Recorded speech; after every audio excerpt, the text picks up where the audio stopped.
Oi pessoal, bom dia para vocês. Eu sou o João Vitor, você é agora o novo professor de Educação Financeira, tá?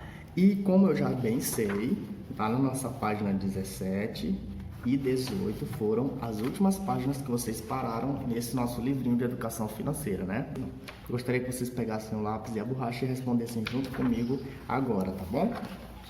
Então, lá na página 17, se vocês já responderam, vocês só passem para a página seguinte, tá?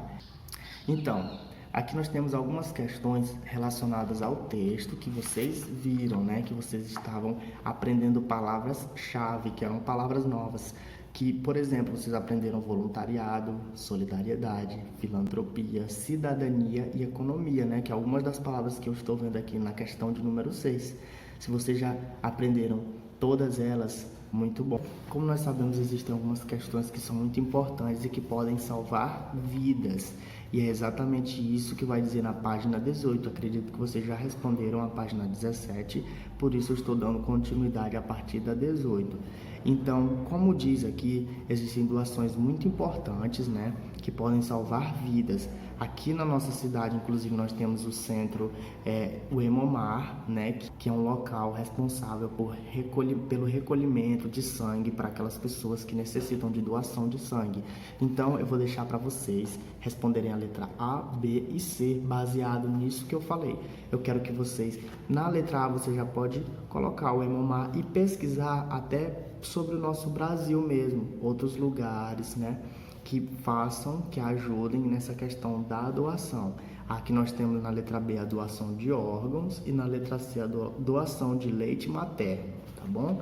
Então pesquisem direitinho, utilizando o celular, tá? Ou então perguntem para o pai, para a mamãe de vocês, se alguém sabe dizer. E aí você anota aqui para a gente concluir a página 18, tá bom? E agora nós vamos para a unidade 2, que diz assim, brincar sem ter que comprar.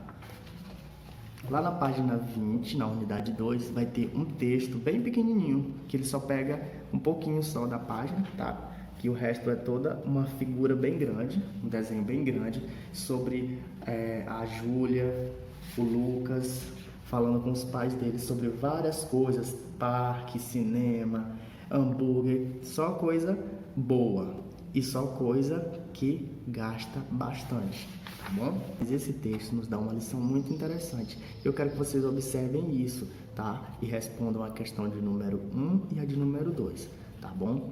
A família da Júlia, né, eles planejavam as férias e resolveram juntar um dinheiro para esse objetivo. Aqui acontece uma coisa muito interessante que nós temos que falar, que é a questão do planejamento. Nós sempre recebemos, né, nosso dinheiro quando nós trabalhamos.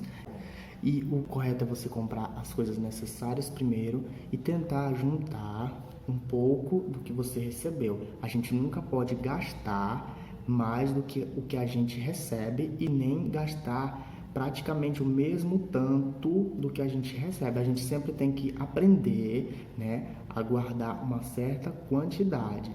Sempre que for possível, nós temos que guardar uma certa quantidade de dinheiro, porque isso vai poder suprir essas outras necessidades, né? Para, no caso, o lazer. Como essa família queria muito fazer essa viagem para aproveitar e curtir esse momento em família, né? Que pode também ser curtido em casa ou então ser curtido num ambiente, numa situação que fosse mais barata, mais econômica, né? Mas eles resolveram viajar. Já que eles resolveram viajar, envolve uma quantidade bem maior de dinheiro, não é isso? Então essa família, ela fez esse plano, ela fez essa programação de guardar essa quantidade de dinheiro.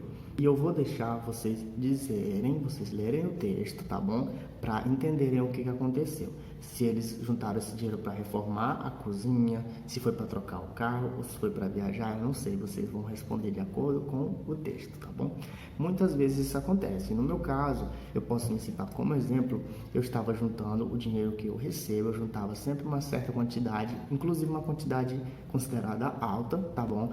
Para fazer a reforma do meu quarto, porque o meu quarto ele estava passando por alguns problemas. Por exemplo, a parede ela estava acumulando poeira, né? E isso fazia mal para uma doença que eu tenho, que é a sinusite, uma doença crônica, tá? Então, o que eu ia fazer? Não era nem por questão de lazer, sabe? Era por uma questão de saúde, para que amenizasse esse problema, eu ia juntar esse dinheiro, essa quantidade em dinheiro e poder reformar essas paredes do meu quarto para que o quarto não passasse mais por essa problemática e eu não tivesse mais esse problema.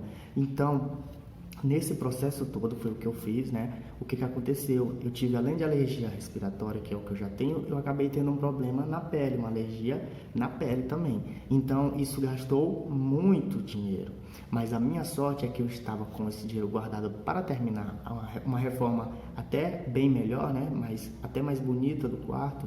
Então, esse dinheiro foi utilizado para um outro plano, que foi um plano B. Ele foi desviado da reforma do quarto para a saúde. Então, eu tive que pagar a consulta médica, os remédios, né, as pomadas. E isso não foi uma coisa ruim. Por quê? Porque eu aprendi que a gente sempre tem que se planejar, a gente sempre tem que ter uma quantidade guardada, porque imprevistos acontecem. Então, foi o que aconteceu comigo. E eu estava preparado. Né? Foi uma situação que me fez ver que eu estava preparado, porque eu peguei esse dinheiro e já automaticamente paguei as minhas consultas e fiquei bem, graças a Deus. Então, esses são exemplos que podem acontecer no nosso dia a dia, que vocês veem como é bom o planejamento, tá? Respondam a página 25, essa foi a nossa aula de hoje, até a próxima.